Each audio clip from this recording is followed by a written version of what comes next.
Capítulo 37.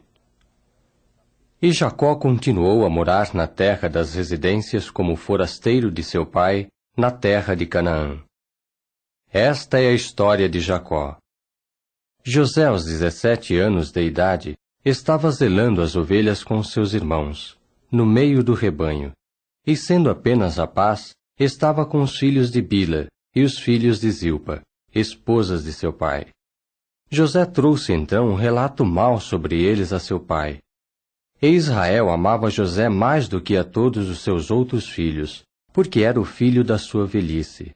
E mandou fazer para ele uma comprida túnica listrada, tipo camisão. Quando seus irmãos chegaram a ver que seu pai o amava mais do que a todos os seus irmãos, começaram a odiá-lo e não eram capazes de falar pacificamente com ele. Mais tarde, José teve um sonho e o contou a seus irmãos, e eles acharam nisso razão adicional para o odiarem. E ele prosseguiu dizendo-lhes: Escutai, por favor, este sonho que tive. Pois bem, estávamos amarrando feixes no meio do campo, quando, eis que o meu feixe se levantou e também ficou ereto, e eis que os vossos feixes passaram a rodeá-lo e a curvar-se diante do meu feixe. E seus irmãos começaram a dizer-lhe: Hás de ser realmente rei sobre nós? Ou, hás de dominar realmente sobre nós? Acharam assim nova razão para o odiarem, por causa dos seus sonhos e das suas palavras. Depois teve mais um sonho e o relatou aos seus irmãos e disse: Eis que tive mais uma vez um sonho, e eis que o sol e a lua e 11 estrelas se curvaram diante de mim. Relatou-o então a seu pai, bem como a seus irmãos, e seu pai começou a censurá-lo e a dizer-lhe: Que significa este sonho que tiveste? Havemos de vir eu, e também tua mãe e teus irmãos, e havemos de curvar-nos para a terra diante de ti? E seus irmãos ficaram com ciúmes dele. Seu pai, porém, tomou nota da declaração. Seus irmãos foram então apacentar o rebanho de seu pai perto de Siquém. Depois de algum tempo, Israel disse a José: Não estão teus irmãos cuidando dos rebanhos perto de Siquém? Vem e deixa-me enviar-te a eles. A isso ele lhe disse: Eis-me aqui. Disse-lhe então: Vai, por favor. Vê se os teus irmãos estão sãos e salvos, e se o rebanho está são e salvo, e traze-me de volta a informação. Com isso mandou embora da baixada de Hebron, e ele seguiu para Siquém. Um homem o encontrou mais tarde, e eis que estava vagueando por um campo. O homem, pois, indagou dele, dizendo: O que estás procurando? A isso ele disse: É a meus irmãos que estou procurando.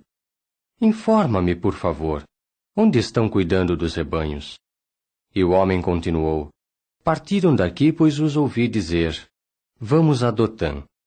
De modo que José foi atrás de seus irmãos e os achou em Dotã. Ora, avistando-o de certa distância, e antes de ele poder chegar perto deles, começaram a conspirar astutamente contra ele para o entregarem à morte. Disseram, pois, um ao outro: Eis aqui vem aquele sonhador. E agora vinde, e matemo-lo, e joguemo-lo numa das cisternas, e teremos de dizer que uma fera selvagem o devorou. Vejamos então o que será dos sonhos dele. Ouvindo isso, Rúben tentou livrá-lo da mão deles, de modo que disse: Não golpeemos fatalmente a sua alma. E Rúben prosseguiu dizendo-lhes: Não derrameis sangue. Jogai-o nesta cisterna que está no ermo, e não deiteis mão violenta nele. Seu objetivo era livrá-lo da mão deles, a fim de o restituir a seu pai. Sucedeu, pois, assim que José veio ter com seus irmãos, que eles despiram José da sua túnica comprida, sim, da comprida túnica listrada que usava. Depois tomaram-no e jogaram-no na cisterna. Naquele tempo a cisterna estava vazia, não havia água nela. Sentaram-se então para comer pão. Quando levantaram seus olhos e foram olhar, ora, eis que vinha uma caravana de ismaelitas desde Gileade, e seus camelos carregavam ládano, e bálsamo, e casca resinosa, indo levá-los para baixo ao Egito. Judá disse então aos seus irmãos: Que lucro haveria caso matássemos nosso irmão e encobríssemos seu sangue? Vinde, e vendamo-lo aos ismaelitas, e não deitemos mão nele. Afinal de contas, ele é nosso irmão, nossa carne. Escutaram assim seu irmão. Passavam então homens mercadores midianitas. Portanto puxaram e levantaram José para fora da cisterna, e venderam então José aos ismaelitas por 20 moedas de prata. Estes, por fim, levaram José ao Egito. Rúben voltou mais tarde à cisterna, e eis que José não estava na cisterna. Rasgou por isso as suas vestes. Voltando aos outros irmãos seus, exclamou: O menino desapareceu! E eu? Para onde é que irei eu? No entanto, tomaram a túnica comprida de José e abateram um bode e mergulharam a túnica comprida repetidas vezes no sangue.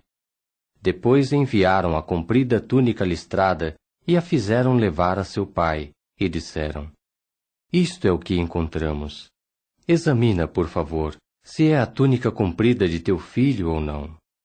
E ele foi examiná-la e exclamou: É a túnica comprida de meu filho.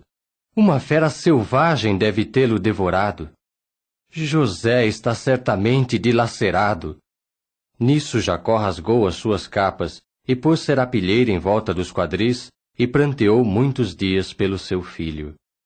E todos os seus filhos e todas as suas filhas se levantavam para consolá-lo, mas ele se negava a ser consolado e dizia: Pois descerei pranteando para meu filho ao Seol. E seu pai continuava a chorar por ele. No entanto, os midianitas venderam-no ao Egito, a Potifar, oficial da corte de Faraó, chefe da guarda pessoal.